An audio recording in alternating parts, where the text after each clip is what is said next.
Good morning. Okay, so good morning. Welcome to this second day of the meeting. We have today an organization which is more or less the one which we took for each day. So 2 plenaries and then 2 parallel sessions. The 2 plenaries will be here, and the 2 parallel sessions will be on the 10th floor. So you can use either elevator or stairs to go there. The coffee breaks, the coffee break which will be immediately after the plenaries, and the lunch will be here, just like yesterday. We propose that to have questions after the 2 plenaries, in order not to drift in the time, but really we will leave some time for questions. So don't hesitate to store questions about the first and the second plenaries. We will have time afterwards for this before the break. What else? Well, I think it's more or less like this. So thank you to be here. I will give the microphone to Claudia, who is the chair of this session. Thank you very much.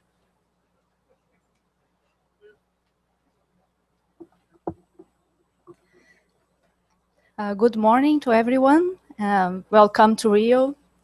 I'd like to invite Mercedes Pascual and then Aaron King to the first session in this day. And I'm glad that to have the opportunity, I have them here. They have a very interesting and very productive research in environmental diseases modeling, and also in developing interesting and very innovative methods to fit models to data. So I'm really glad that they are here, and I welcome first Mercedes to come. And then, as Pierre said, we will have the 2 sessions first, but first they will talk, and then later we have our questions for both of them. Okay? Welcome. Obrigada. Let's see. Well, good morning. Thank you all for coming, and thank you to the organizers. It's really nice to be here. In fact, I did part of my university in Rio, so it's very special for me to come back to this place. So, and what I like to do today in this talk is to basically tell you 2 stories. These are about 2 aspects of population structure that are typically ignored in models, aggregated SIR models, and 2 elements of structure that I think touch on open areas in infectious disease dynamics. The first one is on the spatial heterogeneity of urban environments, especially those of the developing world, and spatial heterogeneity that arises from socioeconomic and environmental conditions. Now, there has been substantial work, of course, on spatial models in epidemiology, but I think a lot of the focus has been on the coupling through movement. And what I like to do here is to talk more about the variation that defines differential susceptibility, differential exposure, but also differential responses to climate forcing. And on that front, there has been substantial work also on how we ask questions about the interaction of climate and epidemiology by looking at data with process-based models coupled with new statistical methods for inference. Now, Aaron will talk a lot about those, and he has been behind the development of the method, so I will not spend a lot of time on that. But of course, these methods have been largely applied to aggregated data at the level of cities, towns, regions. And I like to ask here about the spatial scales at which we should look at data. An example of our earlier work was on cholera, and typical data aggregated time series can look like this. We can ask about the interannual variation of this data in relation to climate. But again, this is at the level of, in this case, whole town, aggregated region, whole cities. And of course, these data are well suited for the application of ordinary differential equations, even stochastic ordinary differential equations. That's not the case when we go to higher resolution.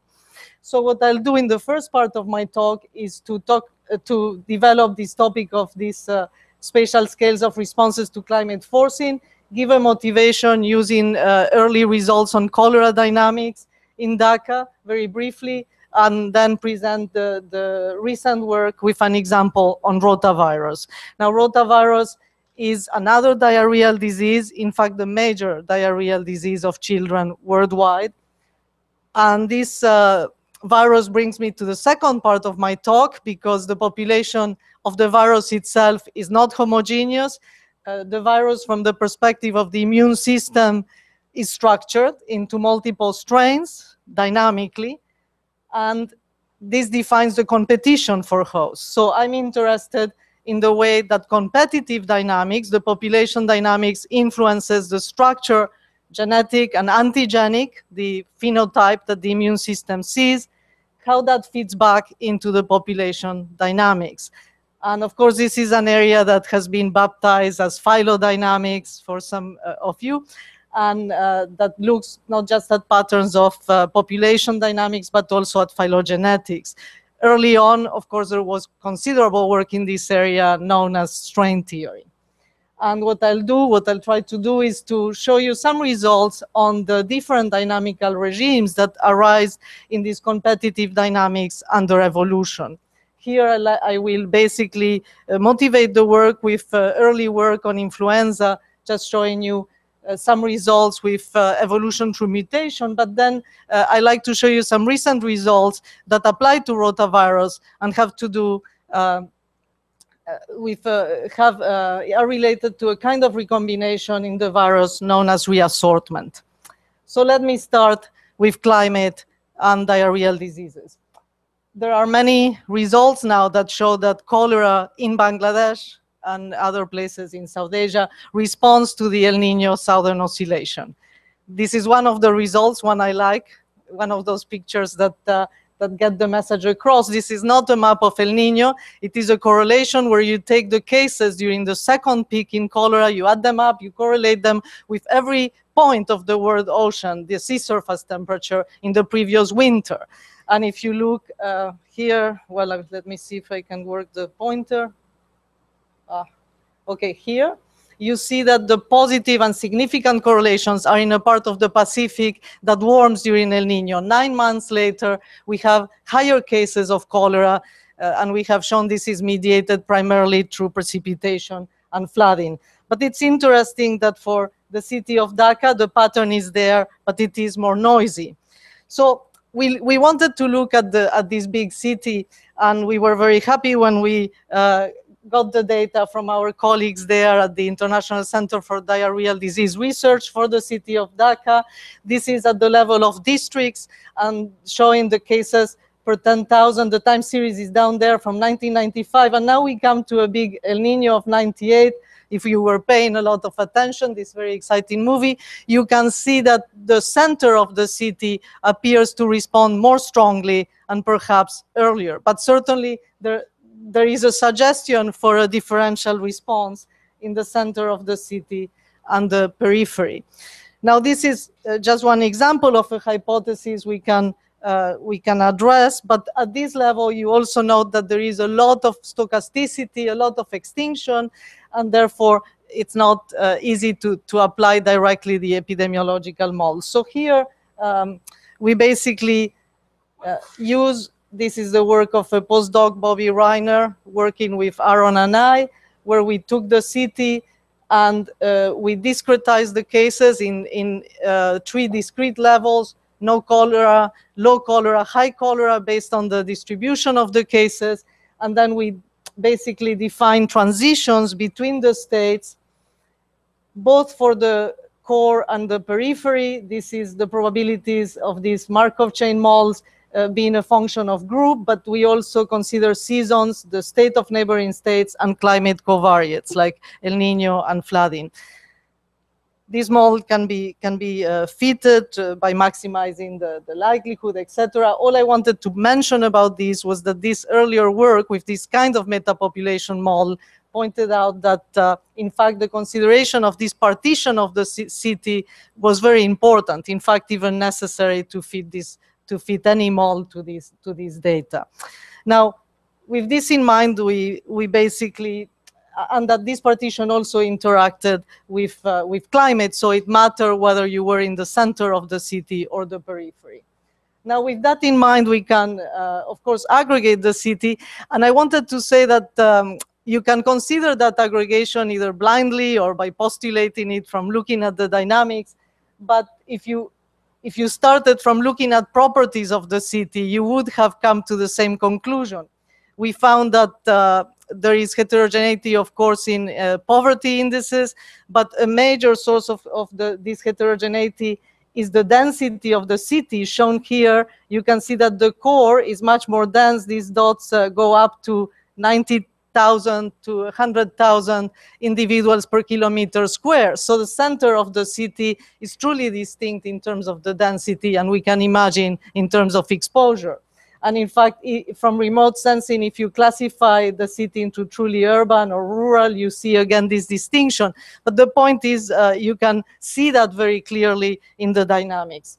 Now, of course, once you have that, we can now propose to coarse grain the patterns and basically zoom out to use our kind of SIR models, feed them to the data, do anything you like with this prediction, etc. But again, in this case, considering these two regions and the coupling.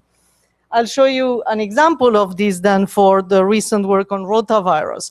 Now, what is interesting here is that we are not surprising to see that this is the time series. The reported cases normalized by population are much higher in the center of the city than the periphery.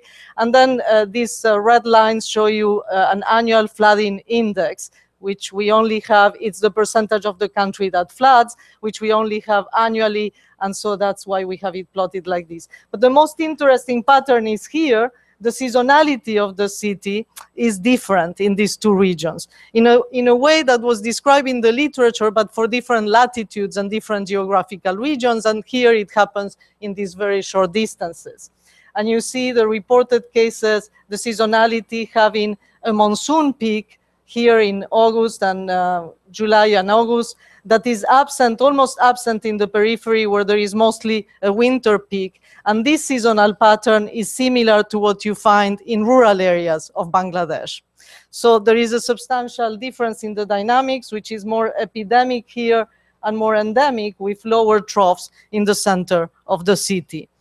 Now, the transmission, we wanted to quantify the transmission intensity. We wanted to ask also whether flooding was more important in the core than the periphery, etc. And so we did this with an epidemiological model. You have seen many models of this kind, where we separated core and periphery, and then we use different levels, because in rotavirus you get re-exposed as children age. And so we have 3 levels of infected individuals, susceptibles. You can get reinfected here, but these individuals are completely asymptomatic. So, and these ones here have maternal immunity. Now, the reported cases come from these first 2 classes. This is the reporting rate. We adapt the cases that transition to these classes, and we use a measurement model, an error model here that has a negative binomial distribution. So there is a measurement model on top of this, and we also have coupling through movement, similar to what we saw yesterday for malaria. This is the probability or the percentage one can imagine of the time that you stay in the particular region. And of course, these ones are the ones that move away. But more importantly, for the transmission rate, we can incorporate 3 kinds of terms: a phenomenological seasonality that is constructed from 6 splines. This is the 4th spline that peaks during the monsoon. So that's the effect, the seasonal effect of the monsoons will be captured here. There is then an interannual effect of flooding with the flooding index that modulates that same that same spline, and then there is a process noise term that uses a gamma distribution. So this model has both process noise and measurement noise, and coupling for the two regions. Now, here what we then use are these recent methods developed by Ed Ionides and Aaron King that Aaron will describe in more detail. But the idea is basically that you can use your models as different hypotheses to be confronted to the data, and then not just to estimate parameters, but then to compare the models to each other and basically test this hypothesis. And we are interested here not just in the effect of flooding, this differential effect of flooding or the monsoons, but we are also interested in whether the two regions have different parameters. And a final hypothesis that one could imagine that is that essentially the two regions are different because people access the hospital where you have the surveillance differentially. And that is a hypothesis that you can consider by making the reporting rate different and all other parameters of the transmission rate the same. So we also consider that. And yes, we have this here because you can think of these methods, which are these computational methods to feed these models that not only have two kinds of noise, but also can have hidden variables that you have not observed as a way to basically look at this data and test these hypotheses. And the result I wanted to mention is simply that, of course, the model with climate, in this case with flooding, performs better. And when we use a criterion for model selection that takes into consideration the difference in model parameters, we also would select the model with flooding. And we also reject the hypothesis that this is simply created by differential reported in the city. But so anyhow, this is from simulations of the best model, just for the mean, the average patterns, and then the behavior of the median and the 10 and 90% percentiles from simulations from estimated initial conditions, where you can see the more epidemic behavior and the more endemic behavior of the center of the city. But the main result I want to show you is that you can actually quantify not just parameters, but the actual force of infection. You can say, well, this is a more crowded place, so maybe we have overall more transmission, but the force of infection is the rate of transmission per susceptible individual, and you can see that it is much higher, in fact, an order of magnitude higher in the center of the city, in the very dense center of the city, than the periphery. And interestingly, you have this monsoon peak here that tends to be absent in the periphery, and basically represents a response to the monsoons in the seasonal scale. But with extreme floods, we see here in the transmission rate variation also in the periphery, and this variation is mostly interannual. So interestingly, the more epidemic behavior leads to an interannual sensitivity to climate, while in the center, we see this primarily seasonal response because we can think of these dynamics as very saturated in this very high transmission. So some general implications of this study and others. We can think of these dense urban areas as enhancing transmission and facilitating more endemic dynamics. Now, this enhanced transmission also leads to enhanced responses to climate that may be seen even in infections that are not considered climate sensitive. I mean, cholera, yes, but we don't think of rotavirus a priori as climate sensitive. So these responses are reflected primarily, as I said, in changes to seasonality because of this more endemic behavior, and in the more epidemic, more marginal dynamics of the periphery, we'll see some of these interannual responses. But anyhow, the point is that as we get the world to become more urban in these kinds of cities, I think we can expect this, not just this more endemic behavior, but this enhanced susceptibility to climate forcing in particular with changes in the seasonality. Now, so far, this work considers the virus as a homogeneous population, other than these different susceptibility classes I showed you.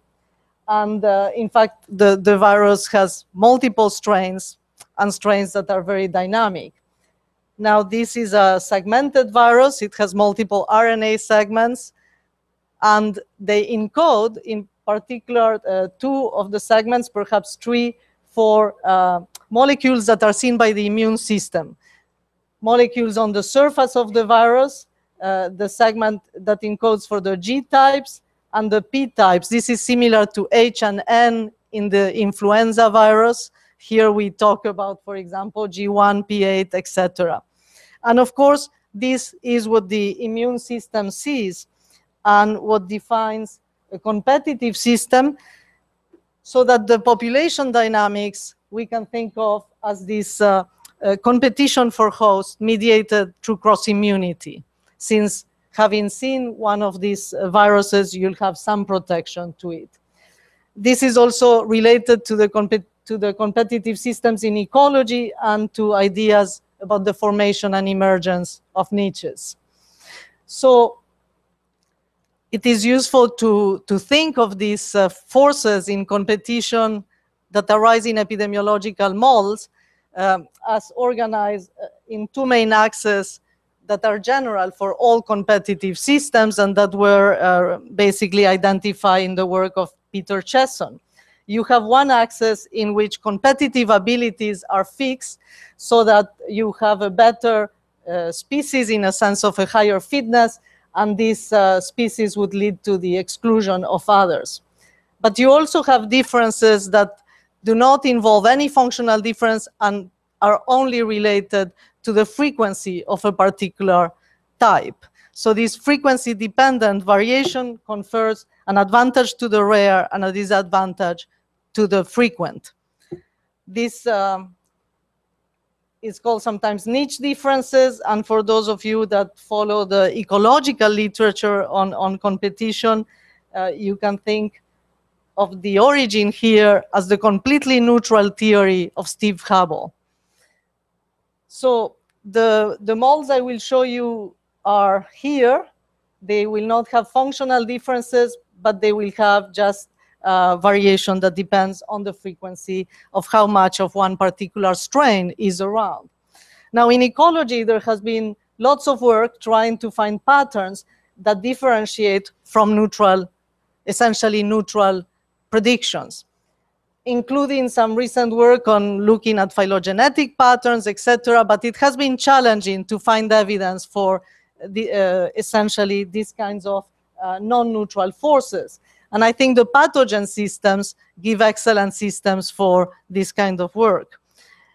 So what I'll do very briefly is to show you 2 general dynamical regimes that arise in these stochastic competitive systems when you have evolution through mutation.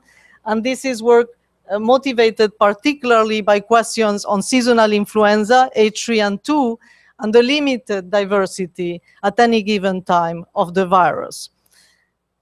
In the second part, I'll move to systems with recombination and this form of recombination known as reassortment in some extensions of strain theory.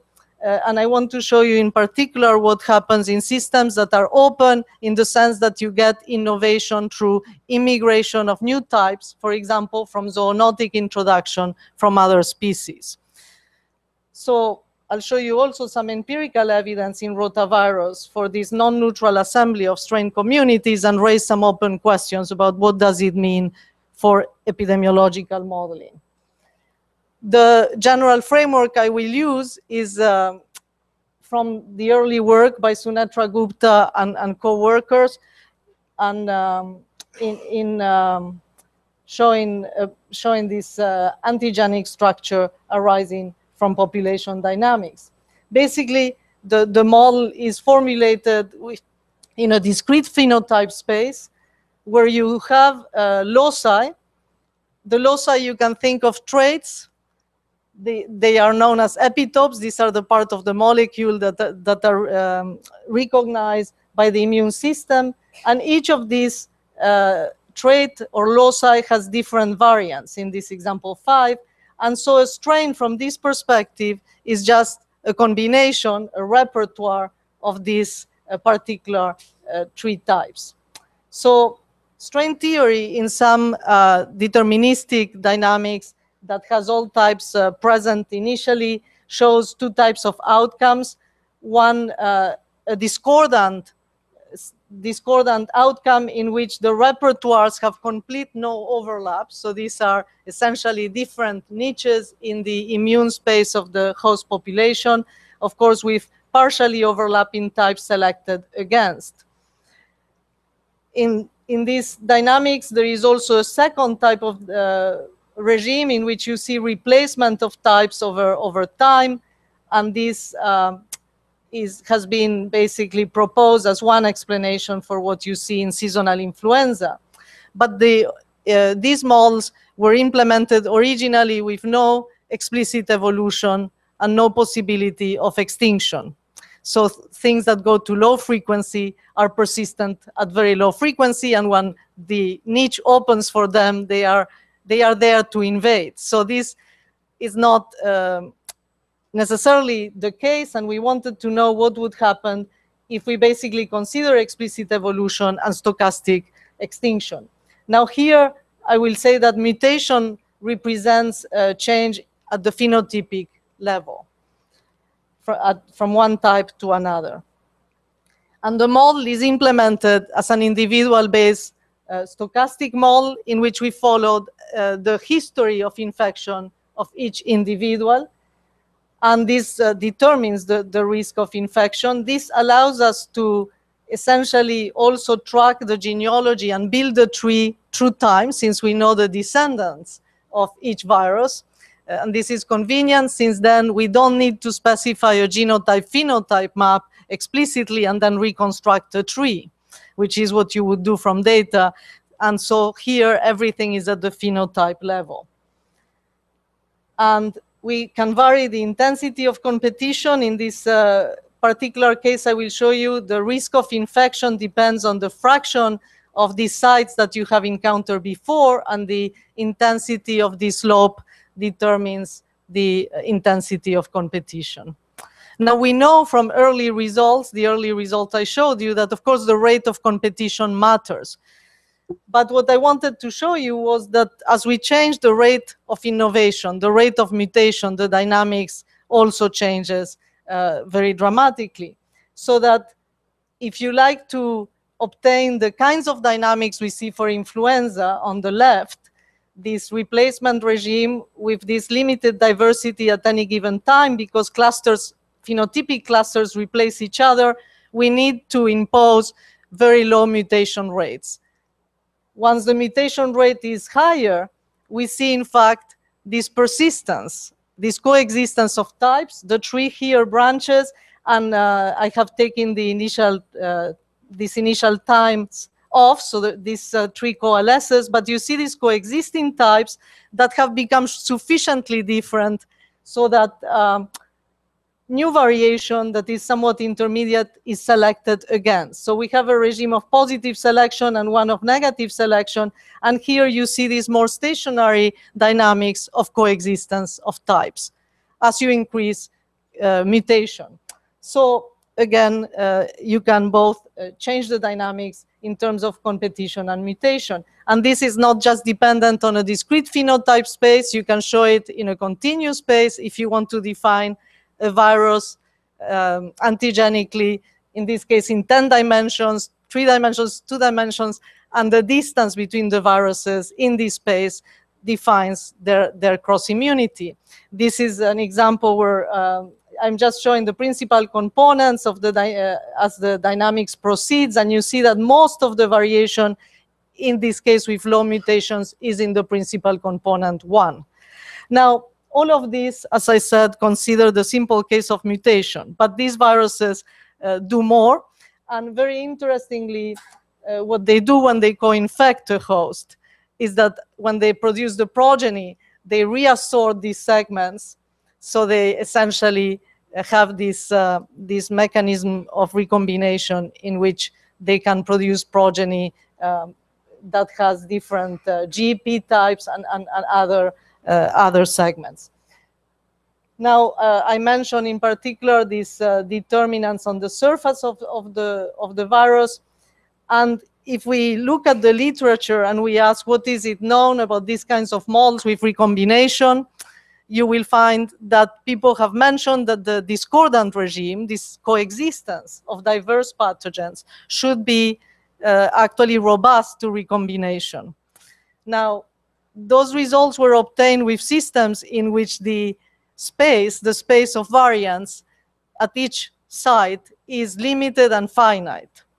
And in some cases, and they have not then considered the case where basically when you get these mutations, something completely new can come into the picture, which is the case of rotavirus, because we get novelty from animals, strains that come from animals. Now, rotavirus is very distinct from influenza. If we look at one segment, this is the G segment, we get the coexistence of different types, and these have been introduced in the past. We also see that in time, this is in Bangladesh, over a few years, some of the serotypes, we see that we get some fluctuations, some dynamic changes, but interestingly, these are not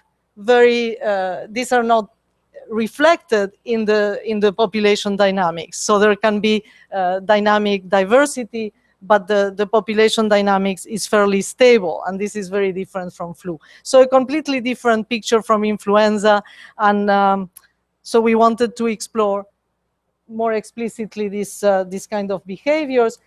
And so the model I will show you is similar in the properties I showed you before. We have individuals, a stochastic model. We have these sites that can have a number of variants, but now the number of variants is not finite, and we can get the immigration of new segments from outside the system. The risk of infection given contact, so that the risk of infection is reduced by two forms of immunity. One is generalized. This generalized immunity depends just on how many times you have seen the virus, how many infections you have had as a child. While here, the specific immunity depends on the fraction of the segments you have seen. The more you have seen, of course, the more protected you are. And we quantify the generalized immunity from this data on repeated infections from the literature. And then we set the specific immunity lower, because for arguments I will not present, it is known that it is believed that the specific immunity is quite low. And then we have immigration from outside the system, and so on. Now, the results I wanted to show you first start with no reassortment at all, just increasing rates of competition. And we see again the two regimes I showed you before. A coexistence regimes, the different colors, these are the percent of infections for a given color, for a given repertoire. So this is one strain, and you see here two strains, three strains, and the tree of a given segment is similar to the one I showed you for rotavirus, while if we go with in these dynamics, with this replacement regime, we get much less diversity. Now, what happens when we basically now allow for reassortment and introduction? Then we see, let me just point out before that of course, at any given time, these repertoires are discordant. So they are in different parts of this immunity space of the population again. So if this is one repertoire against the other, the number of shared segments, we have them here in the diagonal, basically. When we have two, they just share, each of them shares 3 segments. And when we introduce now reassortment, we can see much more unstable dynamics. And if you look in detail, this is not surprising. A new segment that comes into the population mixes, reassorts, sweeps through multiple backgrounds as it moves through the population. And this creates instability in the coexistence pattern. However, it's not complete, of course, it depends on the parameters, so we would see this diagonal, but some degree of overlap in the off-diagonal too. And there are three, if we look at a measure of association or correlation between the segments, and of course this is not physical linkage, this is linkage generated dynamically by these dynamics, by the competition dynamics. If you are here, if you have very high reassortment rates, then we have absolutely no linkage, you are just mixing these segments. While if you go here, we get these associations that reflect, again, the discordant regime, and up here with very high competition, we lower it again because we get this replacement dynamics. Now, we believe from the parameters that we know from rotavirus that we are in this partial discordance regime that should reflect this competitive dynamics. So we have strains, some strain structure with some partial overlap. That's the hypothesis. So we went to data, and this is the data, the global data set in GenBank, the sequences for rotavirus in humans. We took these sequences, and the first pattern I want to show you is one prediction of this model is that newer segments should have more partners, should have more associations, higher diversity of other segments, while the older ones should settle with some associations. And so here we have the G types, the older G types, and in time, the histogram of the different associations. And you see the dominant of one type, while if you go to G12, which was more recently introduced, it is much more diverse, which is according to the theory. But I want to show you this pattern, which I think is very interesting. And again, these data are by no means as complete as what we have for the data set of flu. It's a shame because the patterns are quite interesting. If you actually look, this is in the global, in the whole world, at the G and P types, and this just plots the percent of samples that follow in each box here. We find a lot of these two types, and then others. But that's not interesting. What you want to ask is whether the frequency is what you expect, given the different abundances that exist in the globally of the individual segments. Or do we see deviations? Here, positive deviations are shown in red. That would be selection favoring that type. And negative deviations from what you expect based on the frequencies are in blue. You can actually look at this with like some Fisher test, or you can look at it with randomizations. The same results are obtained. What is interesting is for these dominant types, their abundances deviate in this checkerboard pattern that has no overlap. But more interestingly is that G12, this invading type, is most abundant here with P8. There is a lot of P8. But it has some negative selection there, while it seems to be moving to an empty niche, a niche that these dominant types are not occupying. So there is this apparent partition of the strain structure to have limited overlap. But you can say, well, maybe another explanation is that those segments just work better together. They were introduced like this, they functionally work better together, or maybe they have reassortment biases that keep them together because they work better together. Now, I can't completely answer that question, but it's interesting to look at the country level patterns. And here, unfortunately, the numbers drop to small sample sizes, 27, 10, 54. But what I wanted to show you was that, for example, if you look at China, the deviations are not for the same patterns, the same partners of P8. We have G3 P8, while Australia is more like the world, G9 P8 in Paraguay, and so on. We have here other patterns, so that it cannot just be that certain segments prefer to be together. Because when you look at the level of the countries, we see these patterns that are not just a reflection of the global patterns. In fact, this probability value here tells you How significant is this whole pattern in terms of being different from what you expect just from sampling the global distribution? Now, what I just showed you is that weak cross-immunity, you don't need strong cross-immunity in these systems to basically generate this discordant structure of coexistence of strains. And I should emphasize that this is not strains that are fixed like in dengue and you say we have 4 serotypes. No, these are emerging and maintained dynamically, at least in the model. Now, the invasions of new types coupled to reassortment leads to instability of the coexisting pattern, but the underlying frequency-dependent competition can remain apparent depending on the strength of cross-immunity relative, of course, to the rate of reassortment. And in that sense, a signature of stabilizing competition is found in this available rotavirus data, together with evidence for this destabilizing but temporary invasions. So what is still missing there, and what are the open questions? I said this model doesn't consider that second axis, the functional differences, fitness differences that may exist and probably exist between the segments, and this is why G1 is so abundant, etc. There are barriers to reassortment. These are barriers to, these are partial reproductive isolation. So again, it's not just competition, but we have this quasi-species in a sense that we have to also consider. But what I like to point out as an open area is what are the consequences here for persistence and for basically the transmission dynamics, especially when we intervene with vaccines or less targeted control.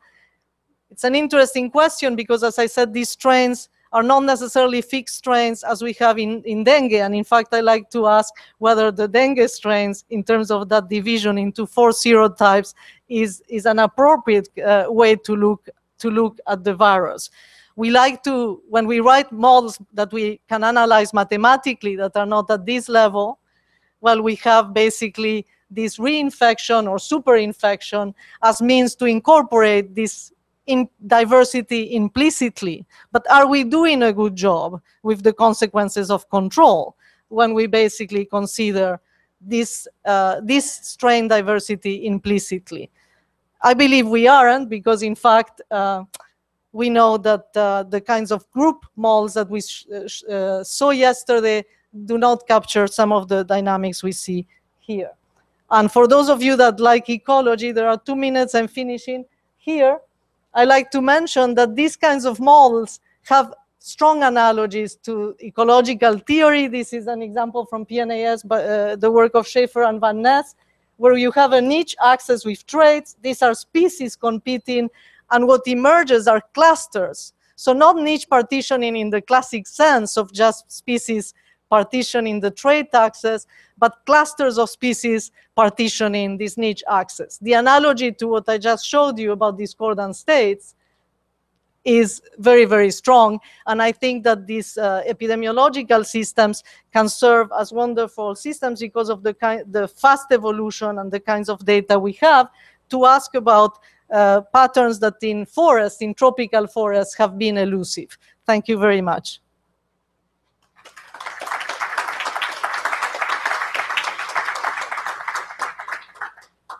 I think the questions. Okay, thank you. So please keep your questions to the end of the session. So I invite Aaron King to.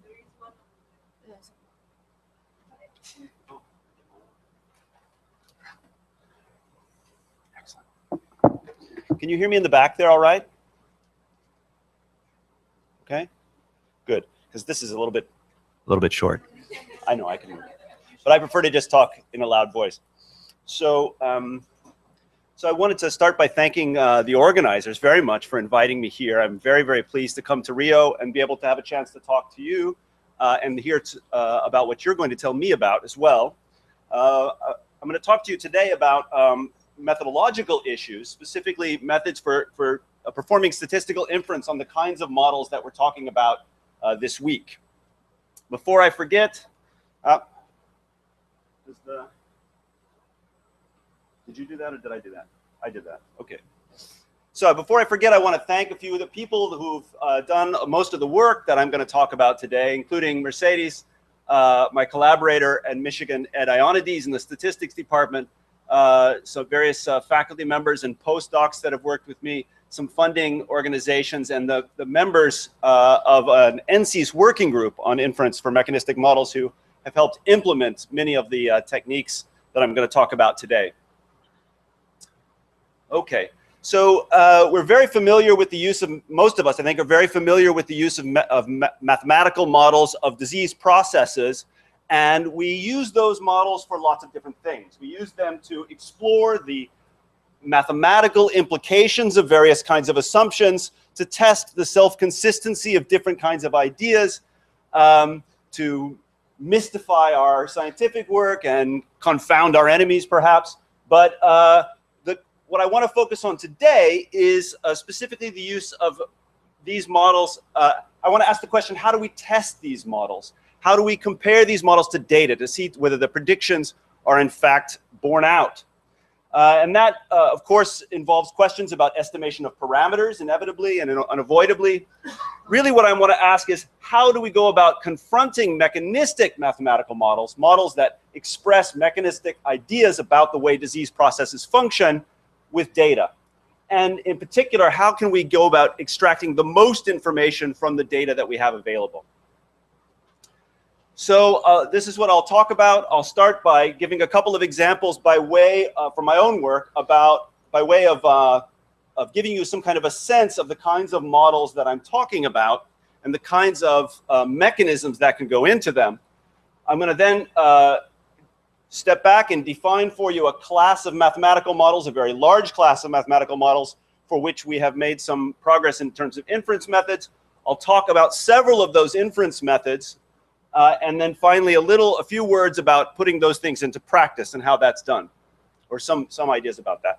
So one particular motivating set of examples comes from work that I've done with Mercedes on cholera in endemic regions. So if we go to the region of the world where cholera is endemic, we have historical data on cholera fatalities, cholera mortality, from all of the districts of the British province of Bengal.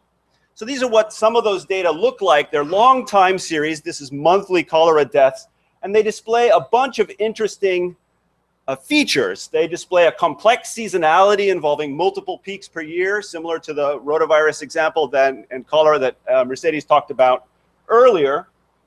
They display long-term trends, both in overall incidence or overall mortality and interannual fluctuations, multi-ennial fluctuations. There's a number of important questions that we want to be able to try to answer with these data. And so here are some of the key issues in cholera. We know that cholera can be transmitted between humans within a household or at an event where people come together. They can also, the pathogen can also persist in the environment. So what are the relative importances of those two transmission modalities? Cholera has a very broad spectrum of pathology, from asymptomatic to extremely severe disease, and a correspondingly broad spectrum of immunity. What is, functionally speaking, epidemiologically speaking, at the population level, what is the duration of immunity that is induced by an infection? There are various climatic elements that shape the epidemiological dynamics of cholera. Those involve both seasonal and multi-ennial climate drivers. What are the roles of those in shaping the complex seasonality that I was telling you about, and the cycles that appear in the data on a multi-ennial scale? And finally, there's interesting ecology in the system. The pathogen can persist in the environment, and it is subject to predation, essentially, by viruses. So bacteriophages in the environment have been suggested to be important in shaping these things. So all of these different dimensions, epidemiological, immunological, climatic, and ecological, are all potentially playing a role. And we'd like to use these data to get at some of those issues. So to do that, we can formulate models. And of course, this is the simplest kind of compartmental model. I'm using it to kind of stand in for the class of models that we can talk about. And rather than write a very long series of equations, I'll use these simple diagrams. I hope that they that all of you can picture the kinds of systems that I'm talking about when I draw these diagrams. But it's important to emphasize that the dynamical models that are implicit here, or that I'm talking about here, are stochastic, they're nonlinear, they're non-stationary, and in particular, they're driven by various kinds of variables. So demographic changes in the environment, changes in birth rate, changes in population size, climatic changes in the environment, and in particular, in principle, lots of other things as well. So they're a very complex set of models that are implied by these very simple diagrams.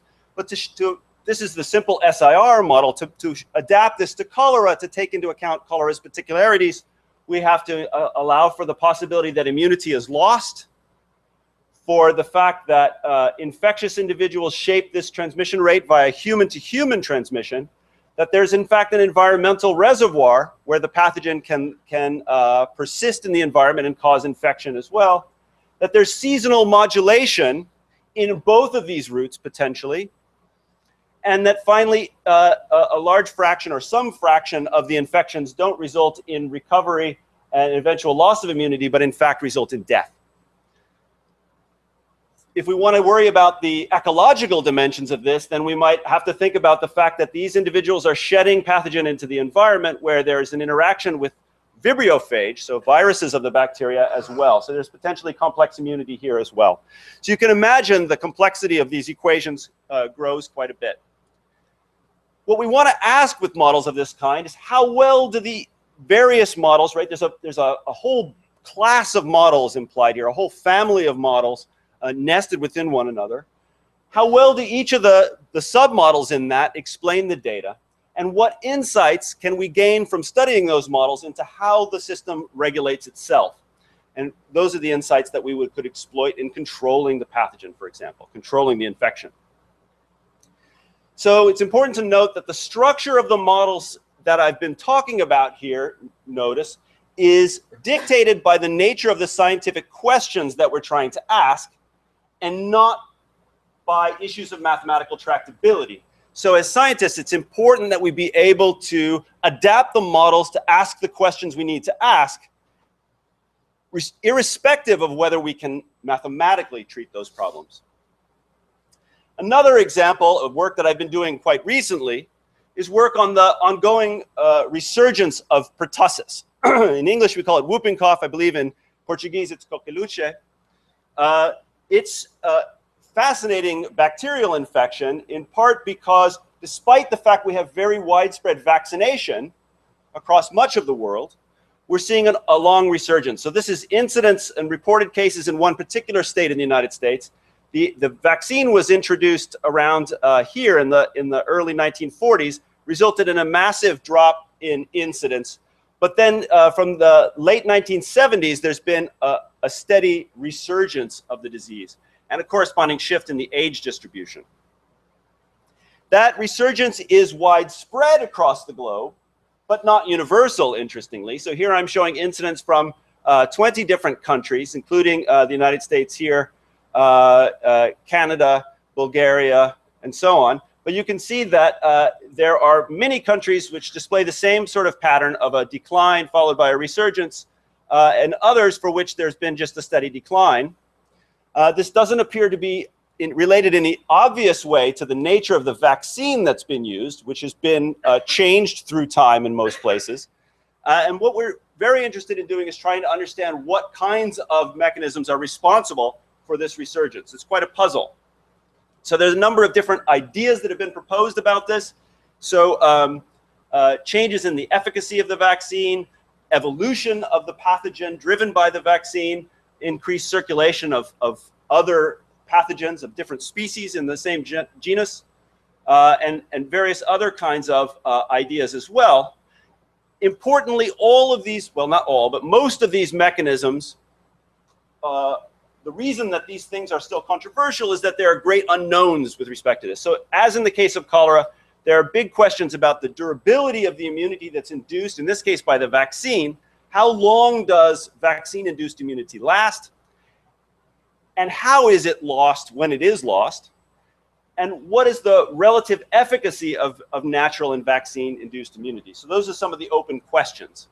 To get at these, you can take a similar kind of approach of formulating nonlinear stochastic dynamical systems models, and then try to interface these, try to confront these with the kinds of dynamic data that I showed you before. So here's just an idea of a sketch of a similar kind of model. Births feed the susceptible pool, but some of those births are vaccinated. Some newborn individuals are vaccinated. If you're unvaccinated, you can become infected and progress to an infection and eventual recovery. But if you're vaccinated, you can also potentially become infected. Sorry? E would be exposed. Sorry. Yeah, susceptible, exposed, infected. I'm not quite sure how common these things are, how familiar they are to you. Any other thing I'm missing? Perhaps just shout out if there's something that's completely obscure to you. Anyway, vaccinated individuals can also become infected. They can lose their immunity through a process of waning and then become susceptible to infection and progress to infection this way. Or that it's possible that the vaccine, an open question is, to what extent is the vaccine a leaky vaccine? That is, a vaccine that reduces your probability of becoming infected, but doesn't eliminate it entirely. So this arrow here is individuals who are vaccinated becoming infected despite their vaccination. And moreover, it's not clear that if you were vaccinated and become infected, it's not clear how infectious you are. So these force of infections, the rates by which susceptibles become infected, are expressed here. It's dependent potentially on both the numbers of infected individuals in this class and infected individuals in that class, but the parameter theta dictates how relatively infectious a previously vaccinated person is.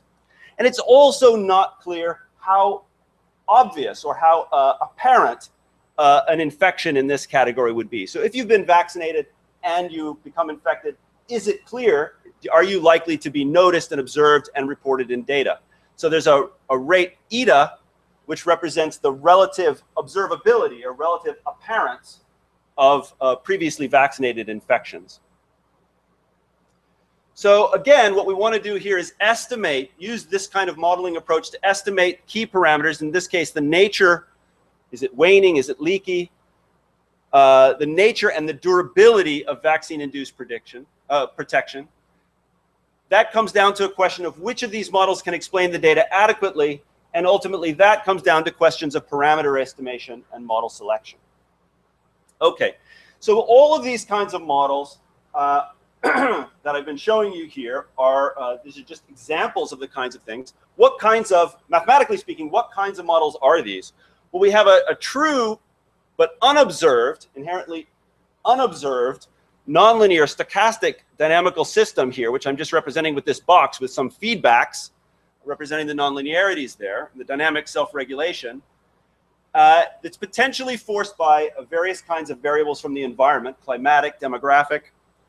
And then we have another process of measurement, which somehow gives us an indirect and perhaps noisy measurement of some aspects of what's going on here. So this is been called in the literature for many years a hidden Markov model or a state space model. Both of those things are fairly suboptimal terminology. I prefer the terminology of a partially observed Markov process, because this process here could be assumed to be Markovian, and it's only observed in a partial sense. So that's a descriptive term. Mathematically speaking, we have a series of observation times at which we observe the system. We have an unobserved Markovian state process X. We have a measurement process Y.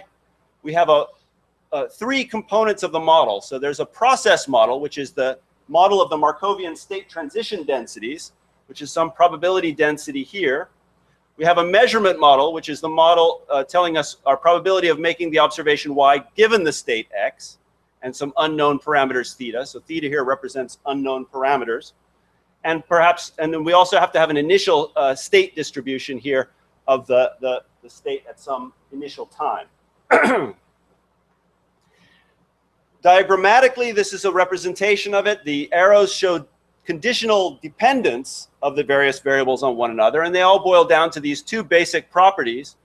The property that the system is Markovian, namely that conditional on that if we know the state of the system at time t-1, that tells us everything we need to know about the state of the system at time t, and that if we observe a bunch of things in the past about the system that tells us nothing more about the state of, about the probability of an observation y, than just simply knowing the state at time t. So those are the fundamental structural assumptions in this class of models. Okay, so what are the difficulties with working with such models? There are mathematical difficulties and there are, let's say, psychological difficulties or sociological difficulties. The mathematical difficulties basically boil down to the fact that to compute the likelihood of such models requires that one to integrate over all possible histories of the unobserved process, which is a very, very large and complicated integral and typically completely intractable, both analytically, obviously, and even computationally. It can be very difficult. The traditional solution to this problem is to be very clever, and that's how human beings, of course, have persisted for so long, and probably why we're not going to persist for much longer, is that we're very clever. So one way we deal with this problem is that we simplify the problem to make it statistically tractable. So throw away those inconvenient parts of the model that make it difficult to do what you want to do. The other general approach that people have used for the last several decades is to take make a Markov chain Monte Carlo sampler that is tuned to that specific system. Spend the weeks, months, years that it takes to tune that system to get it to mix properly. The problem that with these traditional approaches is that we never really know, when we compare two different models, to what extent we're testing the ability of the model to fit the data and to what extent we're testing our ability to tune the method. It's also, there are the psychological problems. It's perilous to invest too much time in a mathematical model, right? And that's the Pygmalion problem. I love the thing that I create. The more time I spend working on it, the more I love it, and the less likely I am to see it fail. And as scientists, we can't afford that. We have to be eager for our models to fail. So an antidote to this, of course, traditionally is the method of multiple working hypotheses. To be able to entertain multiple hypotheses so that we don't fall in love with any one of these. Of course, this is also a strategy for the amorous activities of some of us. Not a good idea. I don't recommend it. Strictly scientific. Okay. How can we translate that goal into practice? It's useful to have algorithms that can be applied to multiple different models. Apply the same algorithm to multiple different models and not have that algorithm depend upon the details. It's been useful for us to define something we call the plug and play property. I don't like the term, but there it is. Here's the definition. An algorithm is said to have the plug and play property, so some sort of algorithm for fitting models and deciding whether those models are good or bad, is said to have the plug and play property if it is never necessary to evaluate this transition density. That is typically the thing that is the most difficult to do. It is the most complicated and intractable portion of any of these models. And if we can avoid having to do that, we're much, much happier. So the plug and play methods access that process model only via simulations. Simulation is typically quite easy to do. So this puts very minimal restrictions on the form of the models that we can entertain. Okay, now there are lots of different algorithmic approaches to that have this plug and play property. We can divide them into two basic categories. There are methods called feature-based methods, which isolate certain key features of the data and attempt to match the models to those features. And some of you may be familiar with some of these. Approximate Bayesian computation is becoming quite popular now. Some little bit older methods that are still underexplored and underutilized, things like nonlinear forecasting and attractor reconstruction-based methods, developed essentially as consequences of Takin's theorem, that have been used and are being used a bit more now recently. And then methods like probe matching, which I'll talk about, or specifically in the incarnation of synthetic likelihood, which is a recently proposed methodology, and I'll talk about in some detail. Contrasting with these feature-based methods, which again isolate certain features of the data and attempt to match the models to those features, are so-called full information methods. And these use the full model likelihood and obviate the need to identify certain features. Most of these are based upon the workhorse of the sequential Monte Carlo, also called the particle filter, which I'll describe here in a minute. And in particular, particle Markov chain Monte Carlo is a very promising method, and iterated filtering, which I've spent quite a bit of time developing myself. So I'll explain 3 of those. So I want to first start out by talking about the synthetic likelihood. This is a method first proposed by Simon Wood a few years ago and has been actively under development by his group, Matteo Faziolo in particular. Okay, and so here's the basic algorithmic idea.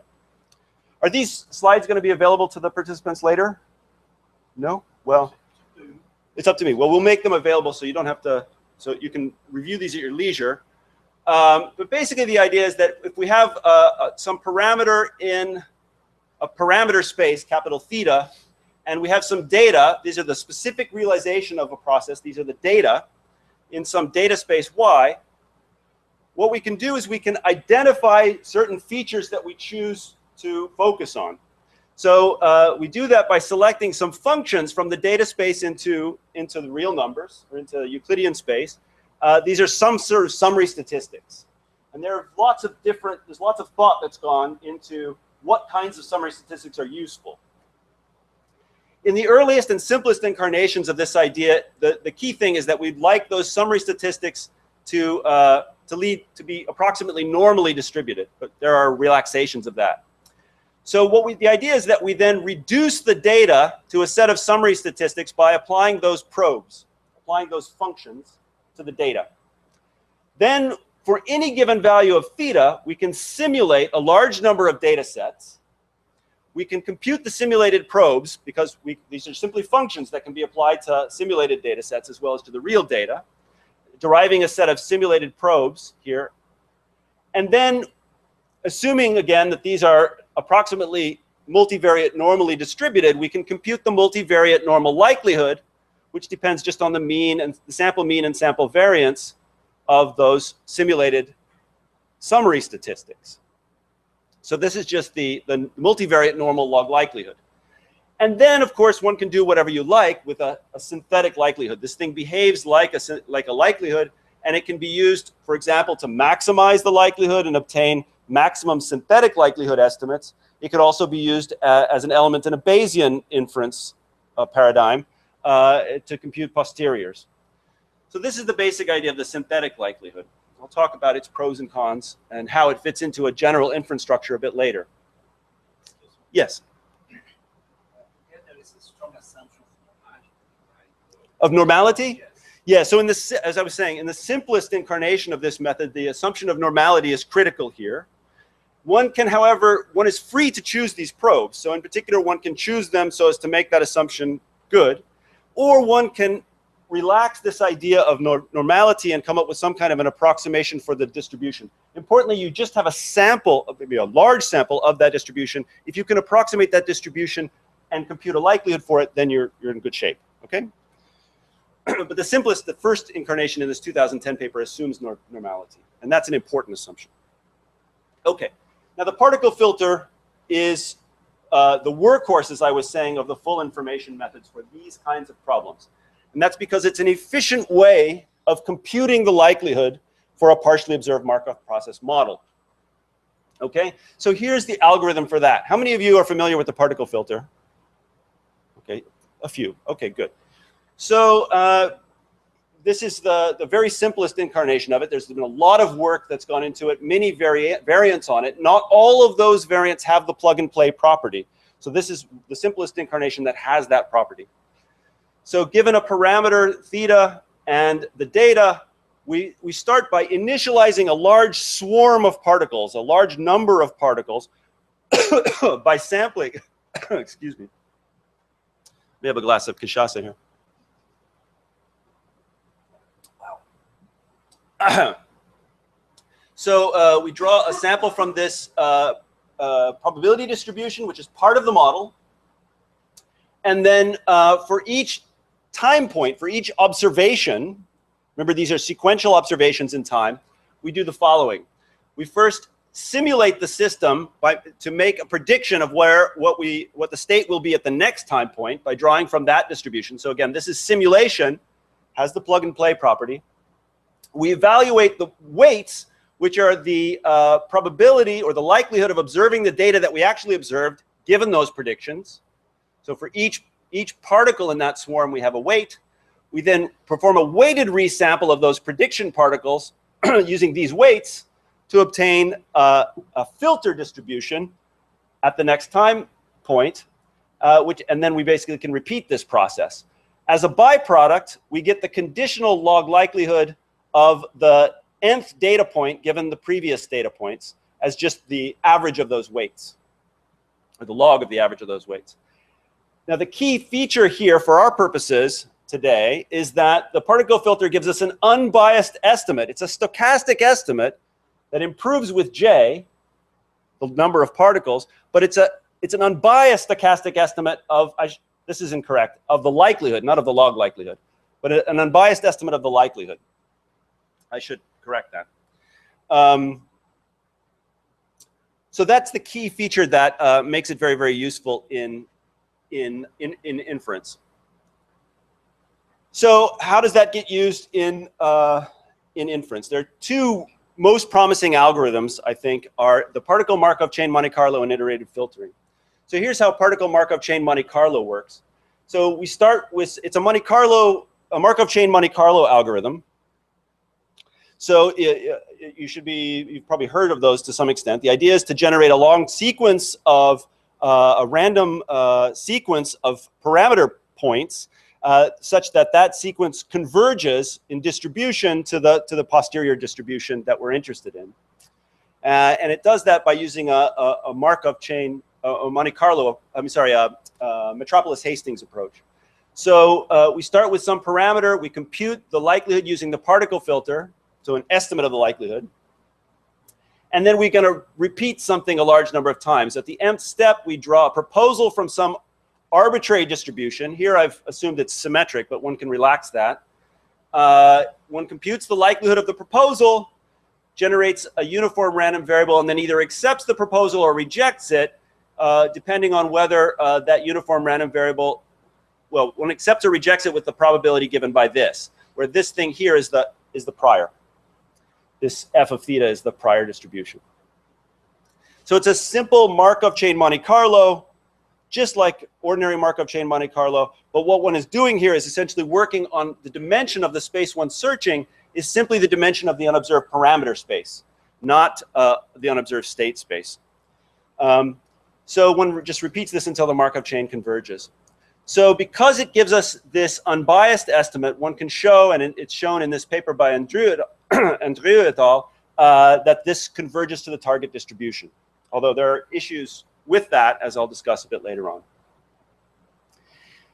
All right, iterated filtering is the final algorithm I want to walk you through in some detail. If this has been painful to you, then the end is in sight. But iterated filtering is the approach that I've worked most hard on.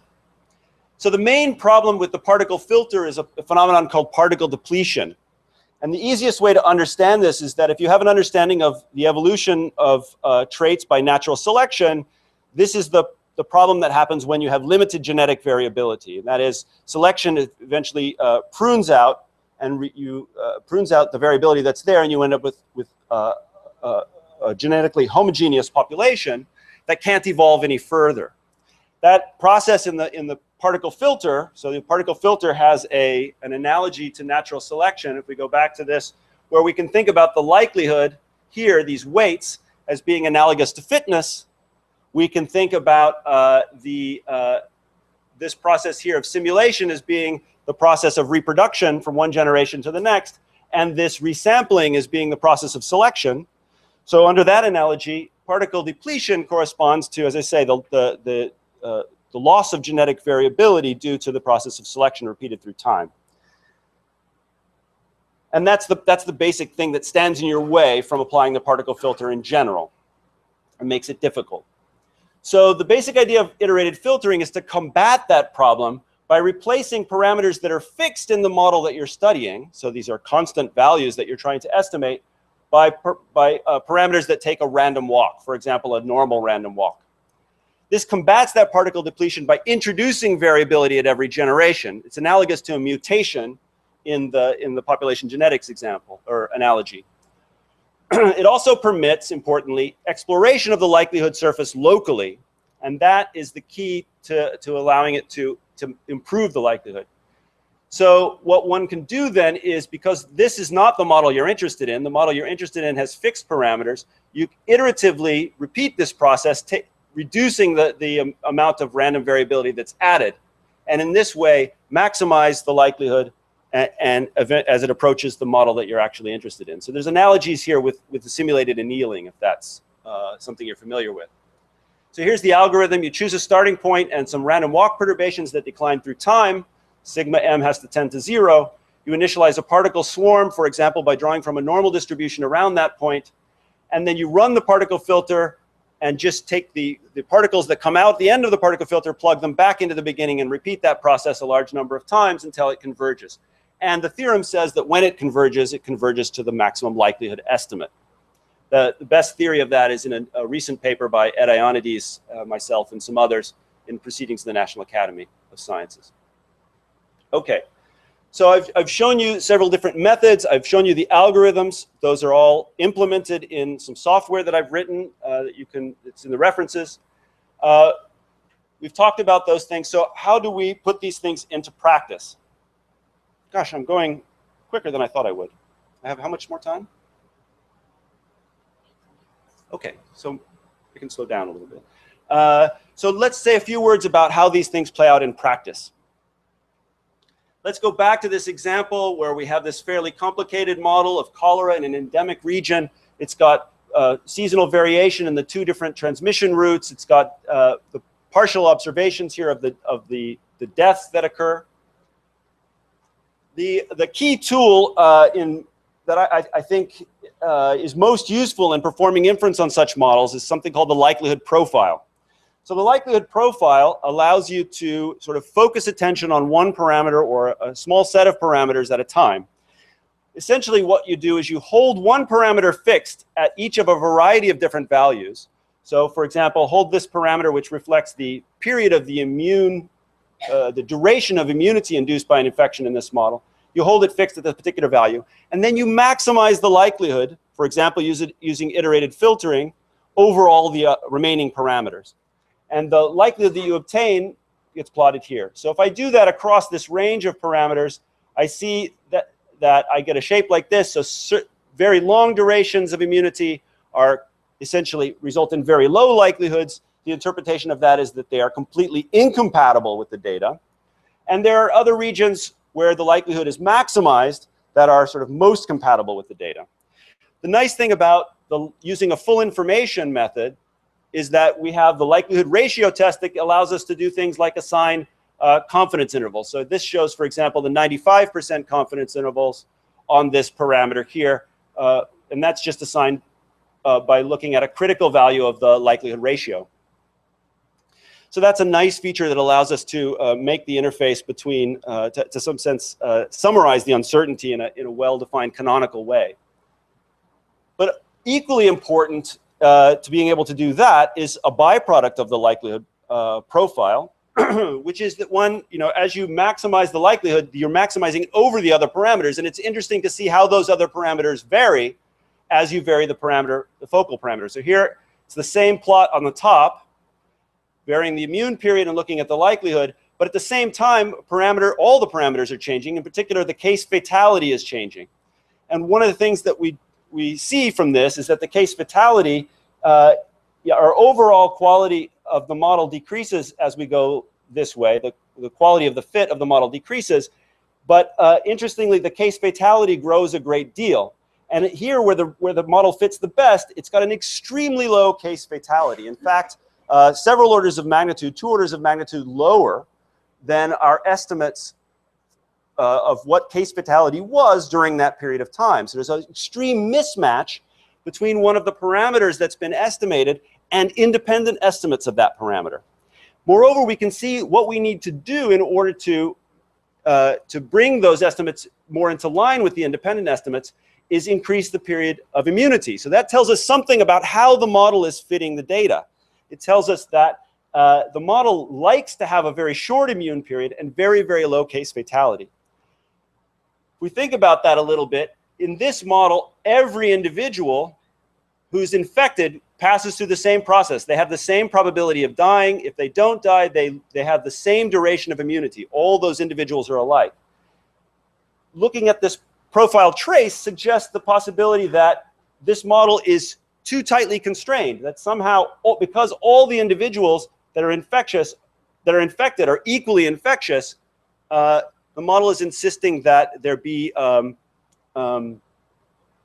unrealistically large number of them. So one way to test to see whether we're on the right track there is to allow there to be heterogeneity in the infection. So for example, an extreme situation would be to say that of the individuals that are exposed to the pathogen, some of them, yes, become infectious, but some of them perhaps just become asymptomatically infected. So that's an extreme on that spectrum of disease, become asymptomatically infected and then recover and are equally susceptible. When we do this, we get very different parameter estimates. So for example, the case fatality goes up to something that is compatible with the independent estimates of the parameters, and the duration of immunity likewise changes to something that's compatible with those independent estimates, suggesting that the key element in understanding the dynamics of cholera during that period, or a key element, is this broad spectrum of disease. Going to the pertussis case, again, key parameters include the rate of waning and the degree of leakiness, the probability that you're protected from infection given that you've been vaccinated, and the amount of time that that protection lasts. Also, the relative infectiousness and the relative reporting rate, ETA. So performing likelihood profiles like this, forget about the red line for the moment, just focus on the blue. Performing likelihood profiles on the relative infectiousness parameter tells us that the data are really quite insistent that that infectiousness be quite high, that individuals that are vaccinated that then become infected should be as infectious or not much less infectious than those that are infected naturally. And when we look at the reporting probability, we see that, that they should be much less visible. So this, the data here, I haven't shown you the data. These are data from a fit of many different regions of Italy over a period of time when the vaccination was introduced. So the suggestion here is that in vaccinated host, infections are mild to asymptomatic, yet equally infectious. So here the profile likelihood is very useful in helping us identify the values of some of those parameters. This colored bars here represent those confidence intervals that I was showing you before. But equally important, oh, that didn't show up. There's a missing plot here, but whatever. This is good enough. Equally important, I think, from a scientific point of view, is that the likelihood profile can not only give us an idea of what parameter estimates are compatible with the data, but it can also tell us when the data don't have the answer to the question that we're asking. And in other words, what the limits are to the information in the data. So here's another parameter. This is the waning rate, the rate at which, so it's related to the duration of vaccine-induced protection. And we can see that its confidence interval is extremely broad, and the likelihood profile is very flat. The plot that's missing here was another parameter, the leakiness parameter. It was even flatter. Okay, and so these flat profiles indicate a lack of information in the data relative to the question that we're trying to ask. We're trying to ask what is the duration of protection, what is the leakiness, and the data refuse to answer that question. So from a scientific point of view, it is very important and very interesting that these methods allow the data to tell us that we're asking the wrong question, or that the data don't have the ability to answer that question. So that, I think, is some of the most important stuff that these methods can give us. Okay, so I said I was going to say a little bit about the relative merits. I talked about various inferential approaches. By now, we've been amassing a little bit of experience with this in our group and other groups that have been using these methods, and I've got some observations that I can offer. So the principal difficulty with the feature-based methods, of course, is that they throw information away. By reducing the data to a set of summary statistics, we essentially chuck some information out. That may actually be a good thing because it can lead to greater robustness in our inference. And there may be parts of the data that we trust and parts of the data that we don't trust, and this allows us to accommodate that. But regardless of that, it becomes difficult to choose the summary statistics. It's always difficult to choose the summary statistics that you should base your inference on. For those reasons, I think it's useful to try and beneficial to try to use full information methods to see, at least initially, to see how far you can go. Among those, the two principal candidates that we have right now are iterated filtering and particle Markov chain Monte Carlo. These each have their advantages and disadvantages. Initially, in a study, the trick is to be able to maximize the likelihood to get, whether you're doing a frequentist or a Bayesian approach, to be able to find those regions of the parameter space that have the highest likelihood. And for this purpose of just getting the parameters to converge, iterated filtering is a much more efficient algorithm for just finding the highest likelihoods. Now, depending on whether you want to follow a frequentist or a Bayesian inference style, that may or may not be sufficient for you. If you want to use a Bayesian inference style, then particle Markov chain Monte Carlo is very useful. The suggestion is that it should be initialized at the results, at the output from iterated filtering. Another useful thing that particle Markov chain Monte Carlo gives you is the ability to estimate the trajectories of the unobserved states. And that's a reason to use particle Markov chain Monte Carlo, even if you're not interested in the Bayesian inference. What good are these probes, though? These probes are still useful, and synthetic likelihood is still useful in as much as it gives you another means, a more interpretable means than the likelihood, of doing post hoc checks to see whether your best model is in fact any good. In other words, to assess questions of model adequacy. So what I guess I'm proposing is an integrated approach, or suggesting that an integrated approach that uses all of these different algorithms is a useful thing. The idea would be to use iterated filtering, profile likelihood, and profile trace plots to identify heights in the likelihood surface. If you're interested in Bayesian inference and posterior densities, particle Markov chain Monte Carlo initialized at the output of the initialized, for example, at the maximum likelihood estimates from iterated filtering is a useful thing. The independent parameter estimates, as I showed you, can be used to diagnose model misspecification. And probes of various kinds, summary statistics that you choose and can be applied and apply to simulated and realized data, can be used to answer questions about model adequacy and diagnose other issues of model misspecification. So I think this approach is eminently feasible. The tools exist. There's a lot of research going on into these different algorithms. And people in this audience, I think, have the kinds of problems that can be usefully addressed with these things. So I hope this gives you a little bit of an introduction as to those things. So there's a list of references here. I'll make these slides available in case you want to look a little bit further. And I think, thank you very much for your attention. And I think Mercedes and I are now meant to answer questions, if you have any. Are we okay for time? Did I run over? Are we okay for time?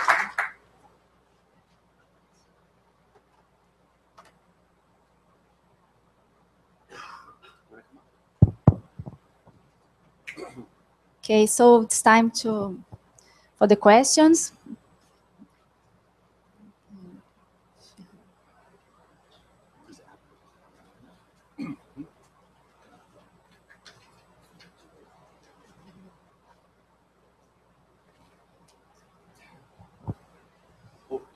Hi, I had a quick question for Aaron. You mentioned summary statistics to assess model adequacy.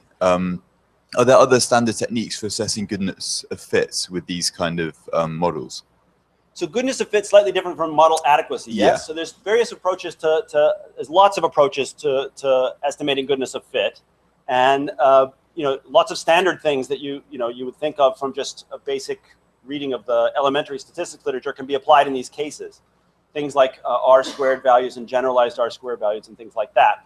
Model adequacy is a somewhat different issue and very, very important. It's the question of whether the model, the best model that you've got, is actually capable of explaining the data. And usually the answer is yes and no, right? So understanding where it fails to explain the data, these summary statistics can be useful. So it's just a formal approach by isolating those features that you want to compare between model and data. It's a formal approach for then assessing that mismatch. I think there's a question here. We need to bring the... Do you have some a priori or a posteriori way to tell what is a good data series?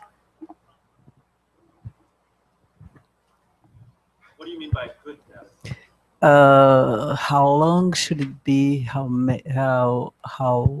big you can tolerate the error, and what is the time interval between measures? So the question, I guess, is but do you mean specifically good to answer your questions? So this is, of course, the central issue, is when can you answer your questions and what sort of data you have. I mean, other things being equal, more is better. Do you have any way of say a priori to the people who are collecting the data, how should they change the way they collect it? So there are several levels to the answer to that question, yes? So obviously, collecting data at the appropriate timescale is key. Now, these methods that I've described can in principle handle the data as given, right? There are going to be limits to the amount of information that's in the data. And one thing you can do is assess that. Yes, so that's the second level, is given one set of data, it is possible to use these approaches to answer the question, how much better another sequence of data collected at a different way would be. We haven't done that explicitly, but those methods exist, and they're not terribly challenging. That would allow you to, for example, ask the question, if I gathered another sequence of data, so instead of mortality, if I gathered data on incidence or seroprevalence or, well, genetic data, there are some technical issues. But if I were to gather some other data, how much would it improve my inference? That's a question you can certainly answer in any specific case. Okay, not in general that I know of. So I have a question about, so you mentioned the different algorithms like IF and particle Monte Carlo filters. So how do you compare the different complexity of such algorithms? I mean, you didn't address very much, obviously because you didn't have time, but I'm sure you have been concerned a little bit with the computational complexity of such algorithms. So if you can say a few words about that. Yes, the computational complexity. In the list of references, there's a paper where these algorithms are laid out and the computational complexity is quantified. Roughly speaking, the computational complexity is comparable for these different methods. Not, I should say, the computational complexity of each iteration is comparable. The question, of course, is how many iterations are necessary to obtain an adequate exploration of the parameter space, and that is a very model-specific, problem-specific question. So in my experience, the complexity of the likelihood surface can be, well, it's always, in these case of these dynamical models, quite complex and often extremely difficult to understand intuitively. And for that reason, it's necessary to explore the parameter space quite broadly. In practice, from a practical point of view, the computational complexity is dominated not by, so any differences in the complexity amongst these algorithms is dominated by the complexity associated with adequately covering the model parameter space, if that makes sense. So in the case of particle Markov chain Monte Carlo, for example, one has to run multiple chains and get them to mix and explore all the regions of high posterior density. If that is a complicated surface, perhaps a curving surface or a multimodal surface, a surface with more than one piece, it's challenging to make sure that you found all the pieces and make sure that it actually mixes. Iterated filtering is exactly the same issue. You have to be able to find all those pieces. Now, I don't know, do you want to talk about this as well, Mercedes? I had some comments about the question here, because what you see a lot in the literature, at least in some, for example, in malaria, is that you see almost two camps: people who have fit the time series to answer questions and people who are fitting the models to age distributions. And that distinction has been really across places that are very endemic, and therefore if you look at time series, there is very little information because there is very little interannual fluctuation. And then going to the sort of marginal areas of truly epidemic behavior where people then have fitted time series. And it's interesting that I think there is a whole area, in particular when we start applying control to the more endemic areas, where I think obtaining age structure information over time would be really informative. And another issue with the idea that, well, having longer data sets is always better. Well, yes and no, because in fact, everything in epidemiology is non-stationary.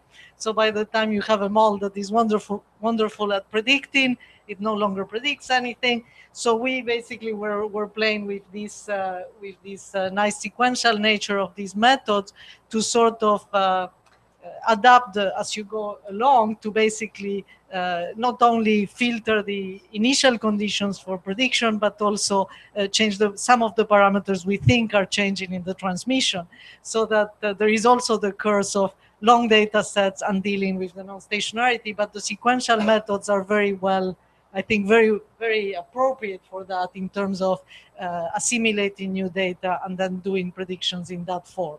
So that's something you can also do. But I would love to see. I don't know. That's my opinion, at least for some diseases like malaria, that this discrepancy between fitting age distributions at completely stationary states and really fitting the dynamics, it would be nice to kind of get those together and see how what these methods can tell us with that additional information. I think there will be a lot of information there. Question. So it's one question for Aaron, another one for Mercedes. You described the clever ways of exploring parameter space. And what about exploring the model space? Can we accommodate clever ways to also explore the model space simultaneously with exploring the parameter space? And let me raise another question for Mercedes, and then you can both answer. Heterogeneity seems to be everywhere, and this is well established in the literature. So parasites, vector, and the hosts and the environment, they are all heterogeneous. And there are some new sources coming from other ideas like the microbiota and so on, okay? And our intervention is usually through a bottleneck.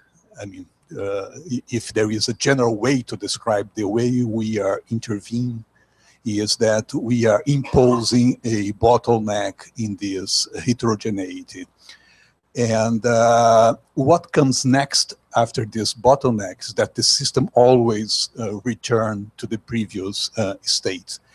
Is there any way to impose this bottleneck in a clever way such that this coming back to the previous state can be to our own interest as hosts? Excellent questions, really, really interesting questions. So is this working? Yeah, there's been a great deal of, as you know, I'm sure, a great deal of work on automatic or machine-guided methods for exploring the space of models. I think essentially, my understanding of the state of the art at the present moment is that those methods are still fairly particular and require a great deal of intervention. In other words, at the moment, where there's no substitute really for applying our own intelligence to an understanding of a system to try and devise those models that are better.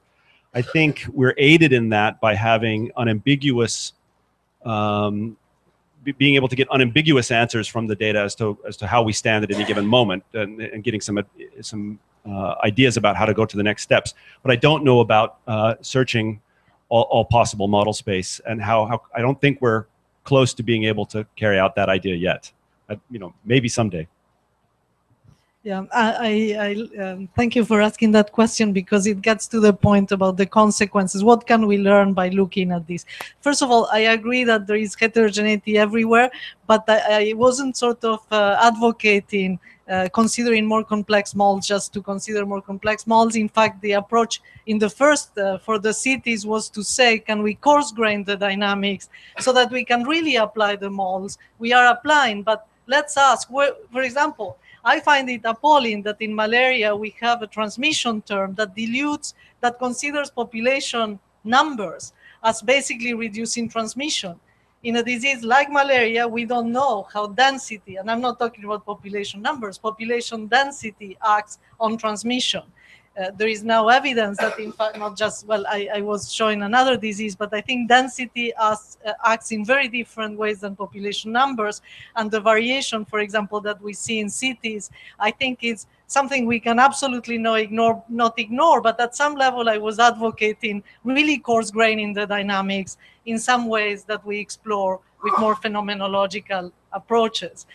So that's for that. The same for the strains. I actually think there is a very interesting question on how do we go from this. Now, of course, we can do numerical simulations, so we can explore questions in theory, get some insights with these stochastic simulations. But ideally, we would like to have a stronger theory for that, and I would love to see for some of these evolutionary results some merging of the beautiful mathematical approaches we heard yesterday morning with that body of theory that talks about coexistence and diversity, because ultimately we want to scale back the systems to talk about, so what do we do about this diversity? But I can answer your question about bottlenecks. If you look in those models, and I think these are just preliminary results, in systems much more diverse than rotavirus. If we think of malaria antigenically, it's not one parasite. It has astronomical diversity, just in Plasmodium falciparum. So what should we do about that in models? Interestingly, if you intervene in these models, I mean in the computer, if I do bottlenecks in these models, the rebound of prevalence is different from the rebound of diversity. That's one insight. And the good thing about that is that you can take advantage of that.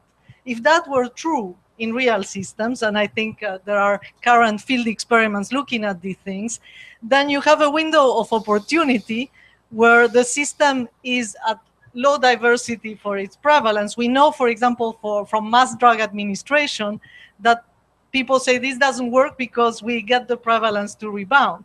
But what if we have altered the diversity in such a way that we have a system that is much less persistent, because now it has much lower troughs?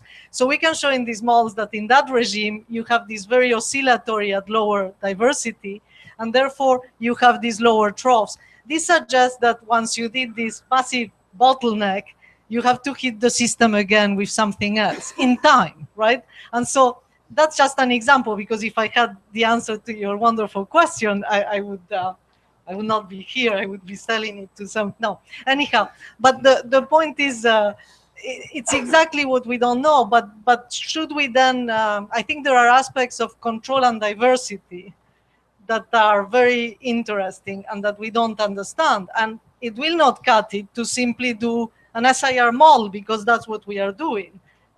We know that, for example, let's talk about elimination and what does a malaria model do when you push it towards the boundary of persistence. The traditional model just has an equilibrium. Models of reinfection and superinfection, which are simpler ways to consider diversity, all have shown bistability, with some papers showing that that bistability may exist in data. I think that's a fascinating issue, but then you can ask, what about these dynamic strains? You know, where do they fall in that full spectrum of strains not seeing each other and strains seeing each other completely? And so I think that we have to ask, where do these models fit, and what do they mean exactly for those critical transitions close to elimination, where I think the dynamics will not necessarily be that of an SIR model. So I don't have the answer, but I think it opens a lot of interesting questions for the people that may have the means to answer them. So I have a question for both of you, actually one for each. I'll start with Mercedes, and it's a little bit in the line of the different scales of complexity that you mentioned. I think was brilliantly put. The richness in the biological process underlying all the epidemiological systems that you're naturally concerned with. But then when you go to the next level, where you go to the, let's just go one step at a time, you go to the mathematical modeling level, you're already doing a huge simplification, because, you know, we just can't deal with all that complexity right now, maybe in 100 years. And then when you move up again to the epidemiological level, well, you have to divide all these incredibly complex biological systems into disease boxes that you can identify both clinically in order to figure out how many cases there are. So you have to have a very simplified clinical definition for this hugely complex thing that's the natural object. And then you can move up on another step to the public health control of this, of the impact is on population, the economic impacts. So I'd like to ask you to elaborate on this epistemological challenges that we have to be able to deal with this whole vertical flow of information. Looks to me like a big filter. It is all modeling is, and there are wonderful philosophy. I mean, there is a lot written on this subject. Of course, the challenge of what we call truly complex adaptive systems. He's already breaking the. Maybe time for coffee. Anyhow,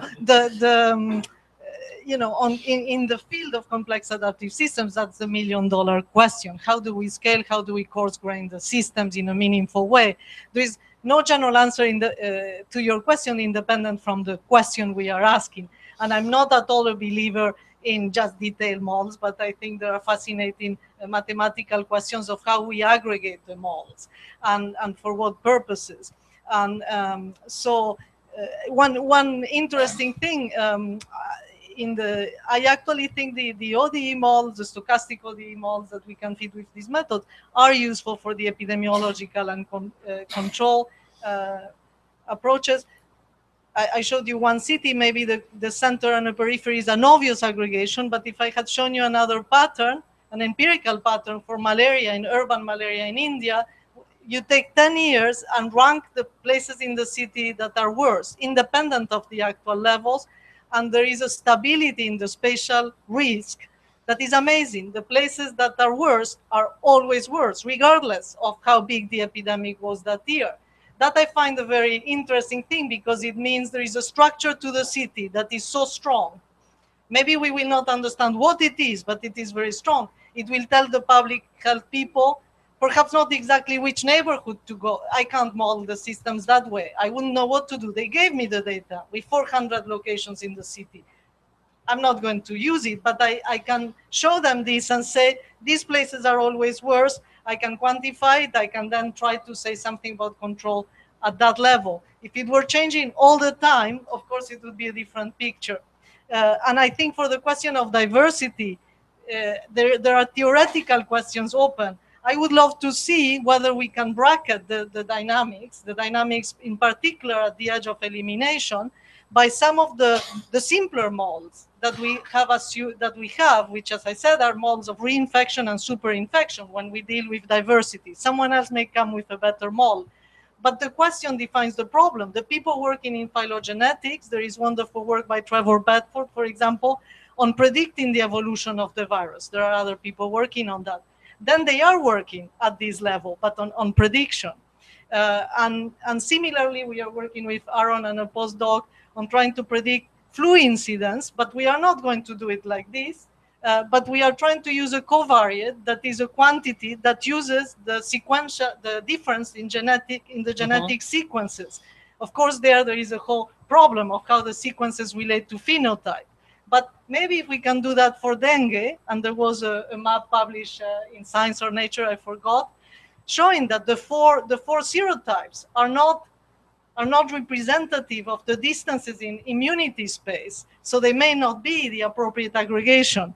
What we do going forward with that is a wonderful question, and that's for young people to solve. But so I can't in 5 minutes. But these are just some comments on that. Okay, just a quick question, very quick. Just following up on the model selection questions on those inferential problems that you presented. I think it's great that we have we invest in mechanistic models and in inferential techniques to adjust them to data. After all, we're trying to build theory.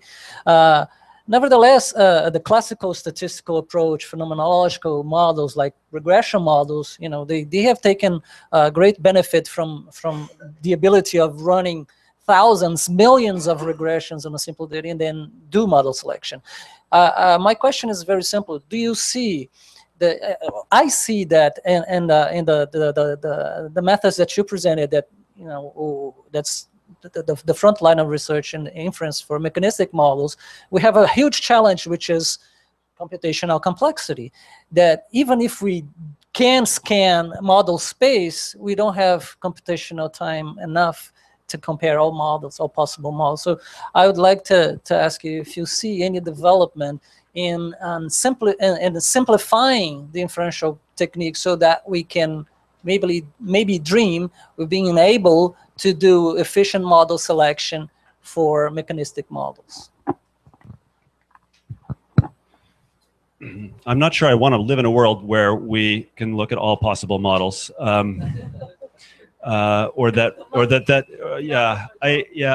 no, it's not just that. I think maybe I have a different vision of where we should go. I think I see these approaches as being essentially computational tools to help us answer very specific questions. The coming up with those questions, I think, is still, and this relates to your question as well, is still best done by somebody who knows what's going on. And I worry too much. I worry lately quite a lot about the kinds of mistakes that we make when we look at all possible models. You raise the questions of computational complexity, and so everything is constantly changing with respect to that. I guess the goal is always to remain at the forefront of what is computationally feasible, which has been expanding quite rapidly over the last 10 years. And these, there's a great deal of research going on all the time now into the algorithms that can help leverage that computational power that we've got. But when you compare even where we will be in 20 years with your program of all possible models, there's a huge gulf. And there will be for a very long time, I think. Okay, so I'm sure we have many questions and we can discuss this very interesting topic for many hours. And but we need to go to the coffee break now, and we can take these questions to Mercedes and Aaron there. So I'd like to thank them again for these wonderful talks. Please, before you go, Pierre has something to say. Yeah, just some information. Contrary to what I said, the session. So there's a unique session this morning, which will be here. The parallel sessions will be in the 10th floor, for example, this afternoon. So the next session is here. And yeah, please, for the speakers, provide your PDF files or whatever file to the integrated to the computer before the beginning of the session. So I think it's everything. Yeah, the coffee break should be shorter than well, let's say 20 minutes. Okay. So thank you.